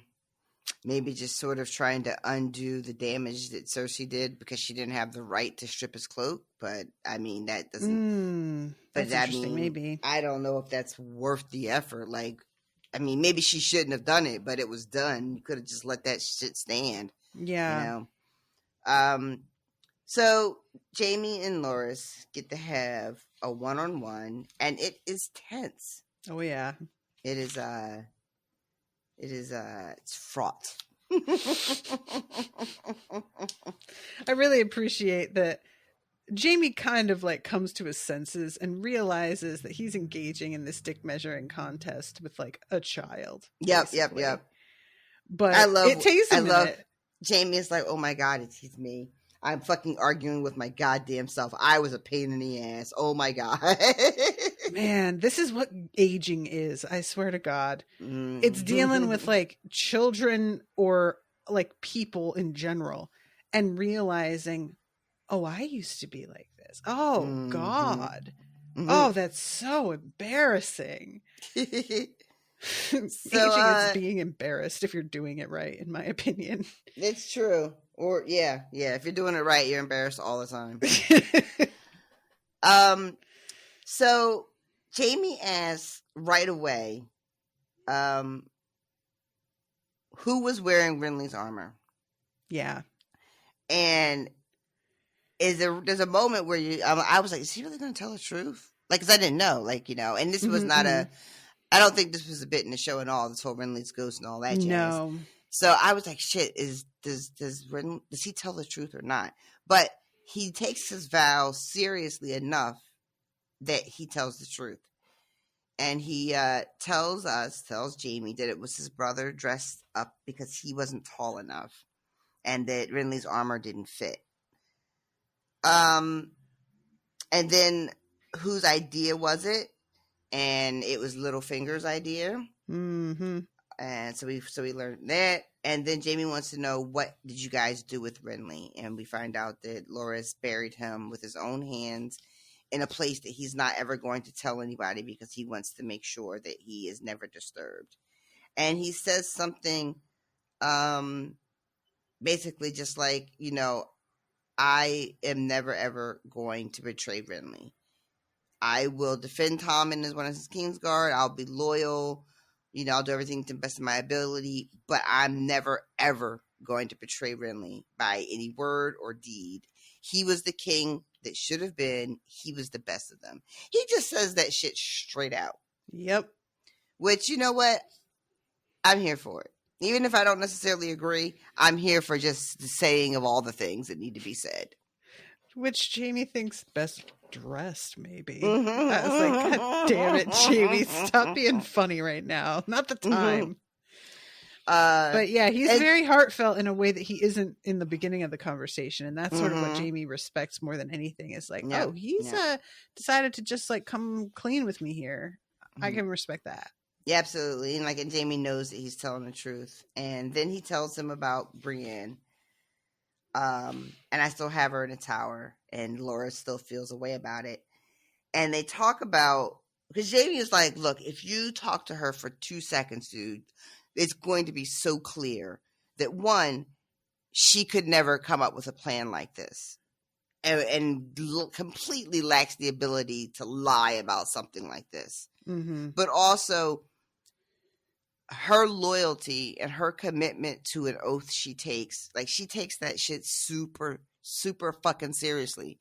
She swore an oath to return me to King's Landing, and look where I am right now, you know? And also, like, I don't think you understand how much she loved Renly. Like, she could not have done this. And he just tells Loras, like, go talk to her.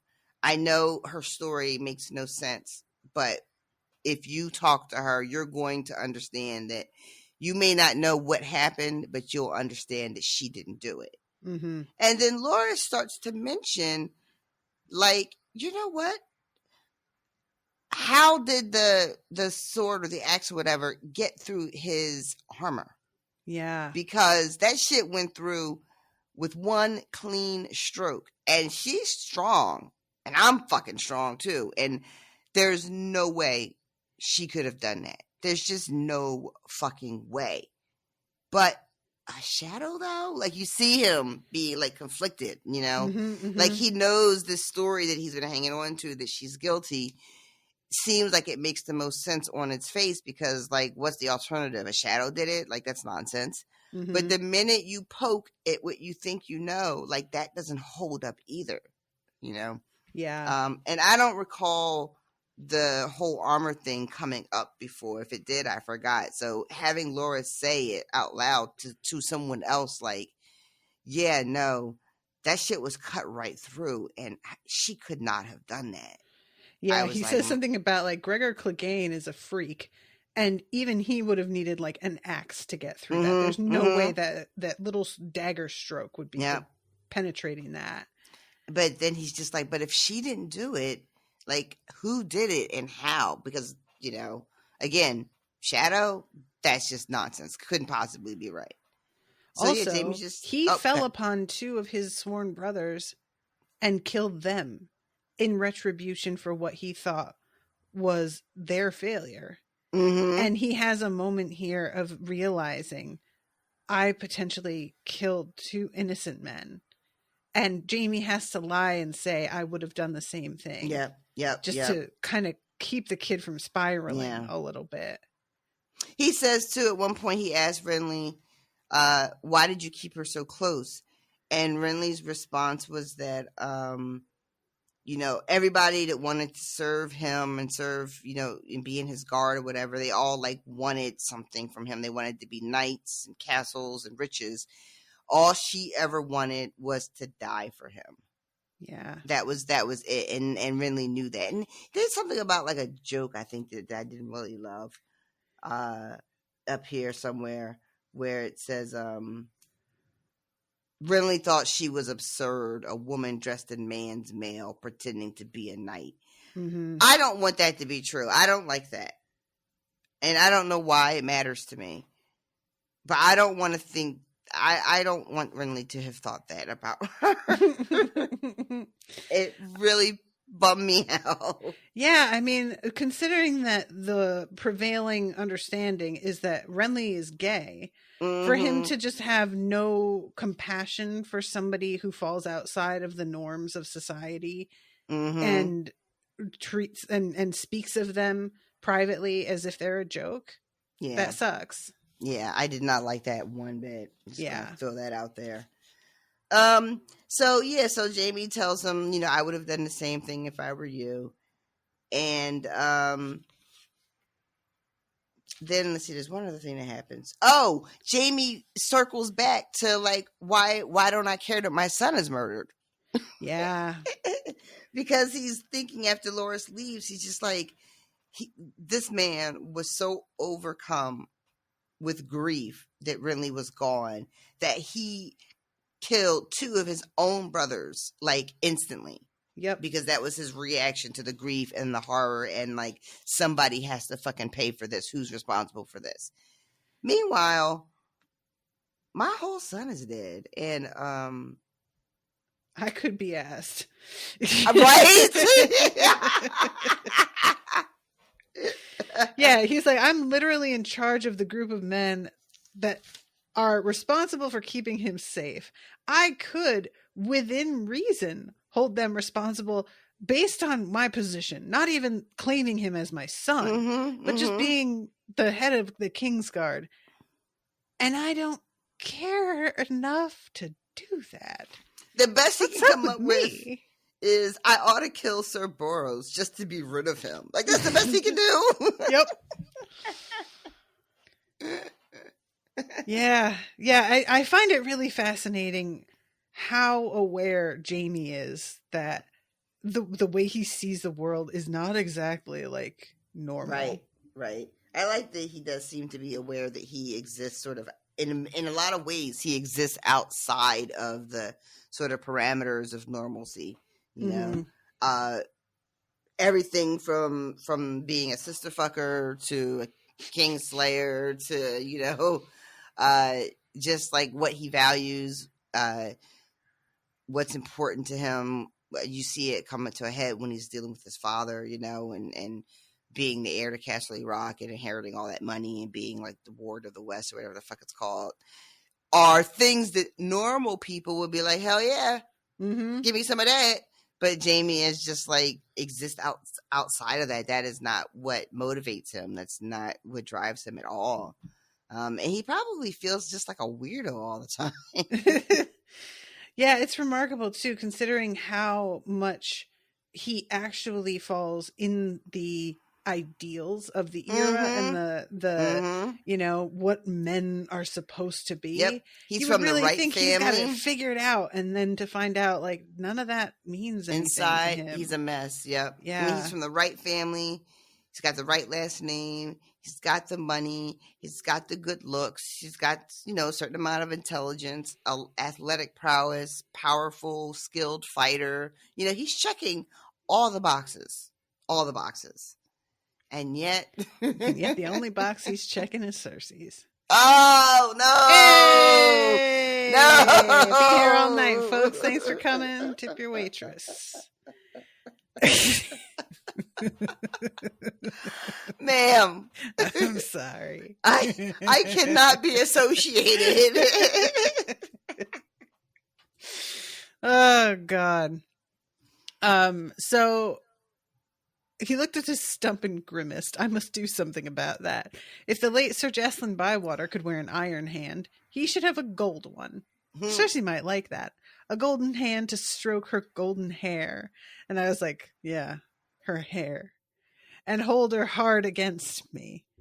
His hand could wait, though. There were other things to tend to first. There were other debts to pay. What do you think that means? I don't know. I thought he was going to visit Tyrion in this chapter. Yeah, he doesn't go, does he? Yeah, nope. And so maybe that comes next when it talks about debts to pay. I mean, that's very ominous sounding, but he does. He asked the guards, did his brother really do this? And they all like said what they wanted to say. I feel like he's got to go and ask Tyrion face to face. We got to get to the conversation. I don't know if that's tied in with like debts to pay or not, but I feel like that's definitely on the agenda. He's got to go and ask Tyrion himself, did you do this? Debts to pay, like the people who were responsible for his hand are already suffering we know that there's like a stump of him left that, is probably not alive at this point now. Yeah. I don't know. Maybe he's going to try to like do something on behalf of Brienne to like, once she's free, get her home safely or money or something. He kind of owes her a debt. Like, I was trying to think, like, when you talk about repaying debts, it's always sounds like a little scary, a little menacing. Right. But it doesn't always have to be. Sometimes you're just paying people back some shit they did to help you out. Yep. So yeah, even saying I'm going to give them payback, that never sounds good. It does. So yeah, I don't know, but I'm curious to see what our next step is. And I'm also very curious how much time we get before the fucking combat. Because I guess Clegane has to get back to King's Landing, right? He's still got to travel. So we have a little bit of time. There, isn't he? Is the Mountain already back in King's Landing? I thought he was, and they were like torturing Vargo Hoat down there. Or is he I thought he was still at Harrenhal torturing Hoat there. I got it messed up then, maybe. Well, who knows? Who knows? Somebody else. I feel like if Hoat is in King's Landing getting tortured, then I feel like Jaime would have already been there. Like, that's the first place he's going. Oh, do you think? to like spit in that man's face and watch him die after he took my hand? Yeah. Okay, interesting. I didn't think that Hoat was there. I thought that they were still, at the other place. I don't think, like, that's so interesting that, because, my assumption was once Jaime heard the way that Hoat was being tortured, he was just like, oh, okay, you know what? I'm good. And didn't want to have any more to do with it, just by virtue of the fact that it was just gruesome and sadistic, Yeah. But, okay. I got you though. I see what you're saying.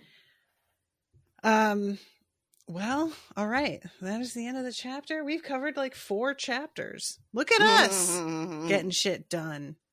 1 hour and 55 minutes. It's not too bad. We managed it.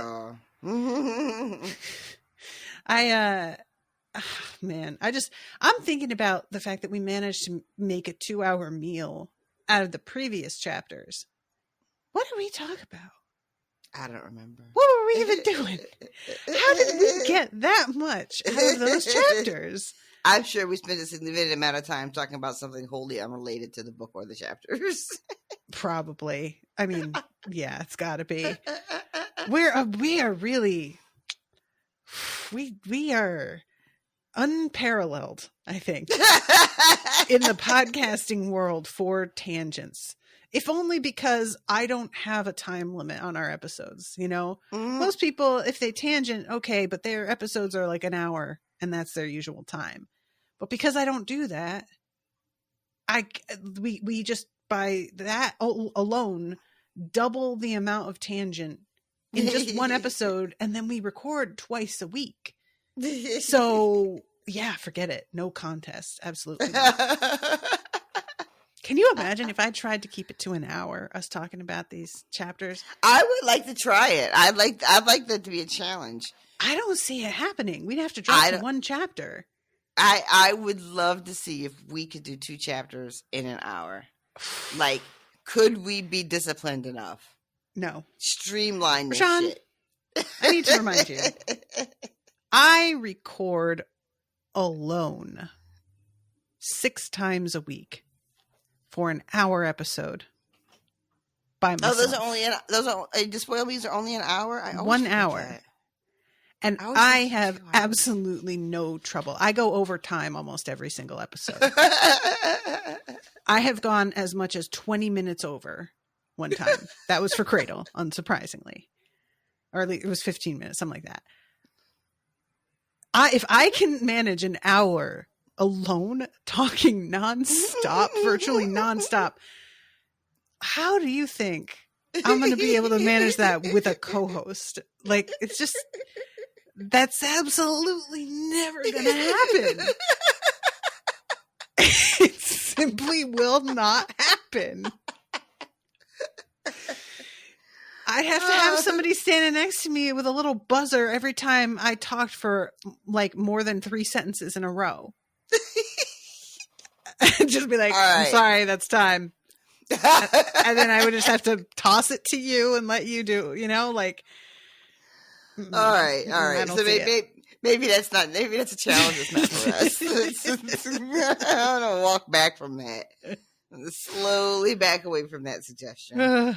Hands in the air, no sudden movements. Like you just don't care. All right, you guys know what's coming next, right?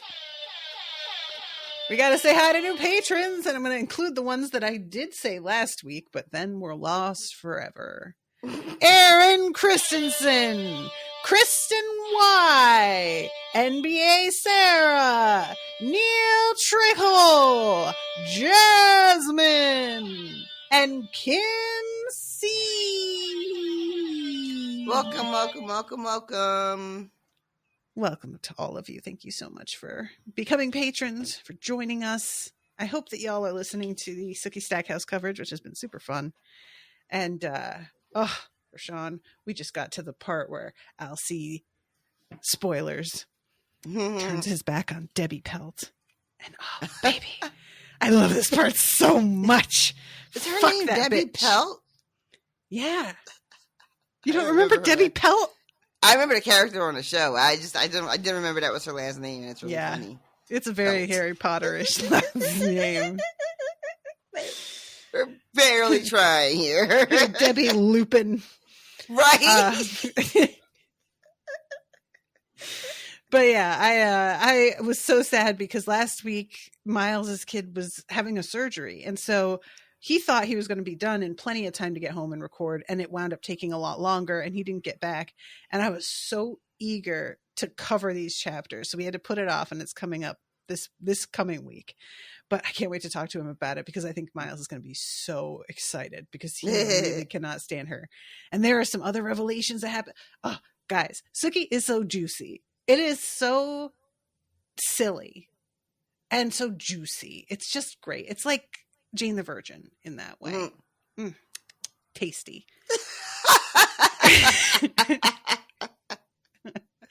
Oh boy. So those interested in my Jane the Virgin coverage, please see Spoil Me. All right, everybody. We love you very much. Until next week. Toodaloo, motherfuckers. Bye, guys.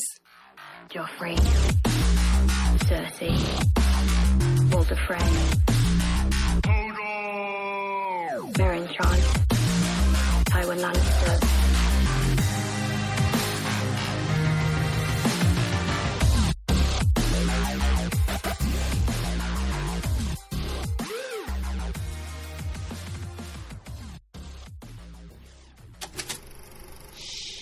That was an Unspoiled Network podcast.